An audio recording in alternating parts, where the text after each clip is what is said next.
And now, the Game of the Year award goes to The Last of Us Part 2.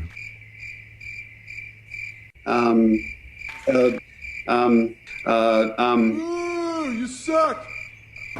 Just clap for that, you stupid bastard. Hello, darkness, my old friend. Stupid bastard. I've come to talk to you again. What's going on, everyone? Jeremy here from The Quartering, and last night was the Last of Us 2 ceremony. I mean, the Video Game Awards ceremony, in which the Doritos Pope himself, Jeff Keighley, in a $5,000 suit and brand new tennis shoes because he wants you to know he's totally cool and hip, even though he's an old guy, awarded just about everything to The Last of Us 2. Now, there is zero surprise from most of us on this. In fact, I knew once Ghost of Tsushima won Fan Voice Award that it was going to be a go-ahead for the shills on the committee for the Video Game Awards to stick it to the gamers. And that's really what this vote was about. And what is the Game Awards but a 3-hour commercial? That's essentially what it was last night. We'll talk a little bit about that. And in full Game Awards fashion, how about supporting somebody who isn't a hack by picking up some Displates? Huge shout out to this video sponsor, Displate. Now I'm reorganizing my set and I brought in a brand new collection of a ton of Cyberpunk 2077 inspired designs, which are all on sale. Wake the f up, samurai. Exclusively using my link. 1 to 2 Displates, you save 30% off. 3 or more, you get 37% off. And look at that. Oh my god. There's even the quartering designs. There's 5 different quartering designs that you'll see if you follow my link. And there are numerous Cyberpunk 2077 designs, Marvel, outdoor images, sports stuff, whatever you could possibly be into. Displate has something cool to put on your wall in a wide variety of sizes, from this all the way up to basically full wall mosaics when you combine them. And I have a huge thank you for all of you who have supported Displate throughout this year. They make an amazing gift, and if you're stuck inside like most of us are, they make a great way to spruce up your walls. They mount magnetically, so you don't have to stick any holes in your wall. Plus, you can swap them in and swap them out as the season goes, create your own designs, and have a ton of fun with it. Make sure you support the channel and support your boring walls or somebody else's by using the link in my pinned comment below and pick up some Displates and save huge. Offer ends soon. Thank you so much for supporting the channel by getting some awesome Displates using my link in the pinned comment below. Save big. I know you need some gift ideas, and there's still time to get here by Christmas. Let me just kind of summarize what happened in the Game Awards last night. You see Rod Breslau, esports reporter, and you know him and I, we get along fine. This isn't like any. Rod is just a extension of video games media. The tweet immediately after the Video Game Awards read simply, "The Game Awards have successfully made gamers mad tonight. Job well done." This is exactly games media in a nutshell. This is why The Last of Us 2 won so much. It's because they wanted to stick it to gamers. Now, gamers TM, that is. Now, is The Last of Us 2 an objectively bad game? No way. Is it a top 5 game of the year? Absolutely. Top 3 game? Probably. Now, maybe not for you. Definitely not for me. But, I mean, the game sold, what, 12 to 15 million copies as a PlayStation exclusive. You can't deny the sales success. But you can also not deny the division and vitriol it caused, and the fact that so many people felt betrayed by its story. I don't think that those that put the game down 5 hours into it after seeing what happens to Joel would say that it was game of the year. And you see a lot of the replies, right? I like how gamers mad is almost always just a way to shut down any criticism of a game or an award show or whatever, with no consideration on how legitimate the criticism might be. Some people being mad does not automatically mean the thing they are make the thing they are mad about good. It all just started when games media decided that gamers don't have to be your audience. Gamers are dead. GG aside, it was always made to be an excuse to huff their own farts and feel enlightened while being able to say that plebs don't matter. I don't disagree with that. Not at all. The Last of Us 2 won almost every award in which it was nominated, even Best Direction, which is rather suspicious considering everybody's blasting CDPR for their crunch to finish Cyberpunk 2077, but not when Naughty Dog does it. It's a good thing. 56.2 of the awards were not given an acceptance speech, but were glossed over in a matter of seconds. That's what people should be mad at, not who won, but the fact it was supposed to be a serious award show and they gave less than half of their awards any attention. That's actually a very, very valid point. Many people were talking about that last night on Twitter, that it felt rushed. And I'm saying that, like, they did a pretty good job remotely bringing everyone in. And ultimately, it's not their fault that everyone's afraid to be in the same room with people. But it was boring. It had no energy. Jeff's jokes fell terribly flat. He looked really uncomfortable without crowd noise. A lot of his enthusiasm felt feigned. And again, not all of that is Jeff's fault. It's the circumstance. And I'm still infinitely happy that we have a Games Awards this year to make fun of. The Game Awards is largely a commercial, a place for a bunch of people to buy ad space. It's like an ad in the form of an award in between other ads in form of world reveals and things like that. Most of the stuff everyone already knows. No, they had a smaller budget than these awards, or the Esports Awards had a smaller budget than these awards, and they were still able to pull off actual award show with every award given an acceptance speech. They clearly did not care.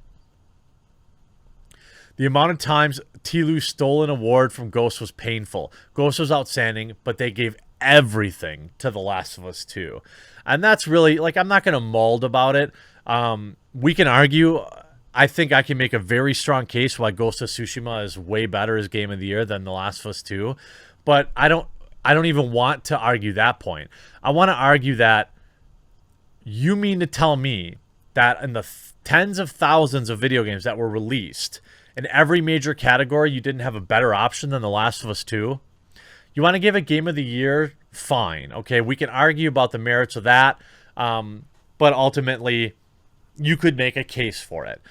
Best Game Direction, maybe. You can make a case for that. But then also best... You mean there wasn't a single game out there with better narrative than The Last of Us 2? There wasn't a single game out there with better audio design? I think I can think of a handful of games that had better audio design than The Last of Us Part 2. Best Performance, Abby, Last of Us 2. I mean, there are other awards. You know, best narrative, Neil Druckmann. Best art direction.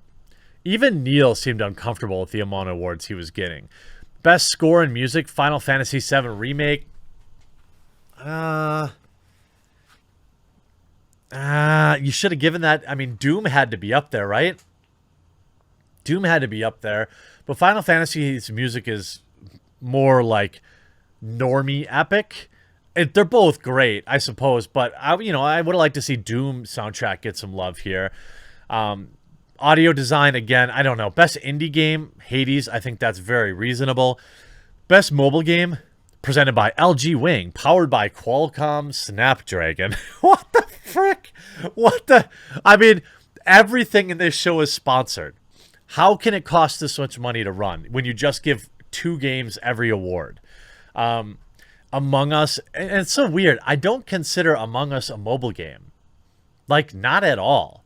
It's just a crap game that is, like, made infinitely better by whom you play with. You know how fun Among Us is with even 3 of your best friends? Not fun at all. Not enough people. I think a game that requires a lobby full of people is a little sus. But, I mean, obviously, there's no denying the amazing success of Among Us. And it's almost forgotten that Fall Guys was like massively popular for 2 whole weeks. Now, innovation in accessibility, for example. The Last of Us 2, I think, did a very good job with accessibility and probably deserved this award more than any of the other awards that they got. Best VR AR, that's a slam dunk. Best action, going to Hades, that's very good to see. Best action adventure, Last of Us Part 2, absolutely not. First of all, I don't know on what planet you would call the Last of Us 2 the best action adventure game. No way. Now, I would argue by the removal of like turn-based combat, Final Fantasy VII Remake felt like more of an action adventure than an RPG at times. Now, they gave it best role-playing game, but of course, you knew they would. Best fighting game, Mortal Kombat 11, big whoop. Best family game, Animal Crossing, that's fair. Best sim strategy, Microsoft Flight Simulator, okay, fine. Best sports racing, Tony Hawk's Pro Skater 1 and 2. That's good. That's solid, but it should have been probably Among Us 2 for its excellent golfing sim. Best multiplayer, Among Us. Again, I don't know. I mean, I guess you can't deny that the game is like a freaking juggernaut on Twitch, although it's fading off now. And you can't deny the accessibility. I mean, you could argue games like Warzone is very, very popular and a multiplayer game, or CSGO, or, you know, all these kind of games. But their audience probably is significantly smaller than Among Us. Best debut game, Phasmophobia. That's pretty solid. Content Creator of the Year, presented by Adobe. Valkyrie, don't even know who that is. All I know is that her acceptance speech was bad. Like, didn't even pretend to be excited about it. Didn't even comb their hair to accept it. To be fair, though, most of the acceptance speeches were bad. Neil's were bad. You know, a lot. I mean, it just happened to be one that I was like, oh, you know, content creator. Oh, it's a streamer. Oh, okay. They don't really create that much content, I suppose. But best esports game, League of Legends still. Best esports athlete. You know, they had the moment with Stephen A. Smith. That was pretty funny. Best esports team, don't care. League of Legends, best esports event. Best esports host. Okay, fine. I mean, again, I admit I'm not a huge esports guy, so I won't offer critique on that. Now, you had some of the best presenters, by the way. Keanu Reeves was great. Breathtaking even. Stephen A. Smith was pretty dang good too. Brie Larson didn't even bother memorizing her speech. I saw her, I could tell very clearly she was reading off her computer monitor. That kind of just shows how much time these people, I mean, from what I could tell, and maybe he had like a professional teleprompter and I couldn't tell, but Stephen A. Smith, a sports commentator who couldn't care about esports less, seemed to not only bring the juice, bring the energy, which not everyone can do in front of a webcam. I get that. He brought the juice, and it seemed like he actually memorized his whopping 30 seconds. Brie Larson couldn't be bothered to do that. You know, he says, upon receiving Game of the Year from Christopher Nolan, which was weird too, Druckmann expressed gratitude for his team and their supporters. More than anything, I know I speak for the whole team. We'd like to thank our friends, family who stuck by us for making this game. You continue to inspire us, blah, blah, blah, blah, blah, blah, blah, blah, blah, blah. You know, a number of Hollywood names, including Brie Larson, Christopher Nolan, John David Washington, Tom Holland, Keanu Reeves, Gal Gadot, stopped by presenting. Again, I don't know if they had said something like this, like publicly, but when they kept saying like, oh, Brie Larson's a presenter, I didn't think they would be calling in via Skype. I thought that they would actually be there. So seeing them call in via Skype just did not hit for me at all. But yeah, I mean, look, congratulations, Neil Druckmann. You know, you won a bunch of awards that most people find illegitimate. If you look at this thread, right? Bruh. Cry more haters. You see well deserved. So you get the Last of Us stands in here. Look, memorable, terrible. I agree. You just the whole chat was like the word rigged. It was like a wall of rigged. But it was such a weird thing. Like, okay, you would think if I were running an award show like this, you'd probably want to spread it around. Like, was there a huge difference between The Last of Us 2 and Ghost of Tsushima in direction or narrative? I would like to hear that case be made. Was there a big difference between, the best audio design going to the last? Couldn't you have given that to somebody else to, like, spread the love around a little bit? Like, this isn't going to make me want to buy The Last of Us 2. It just makes me hate it more. I hope you enjoyed this video. We'll talk to you again real soon.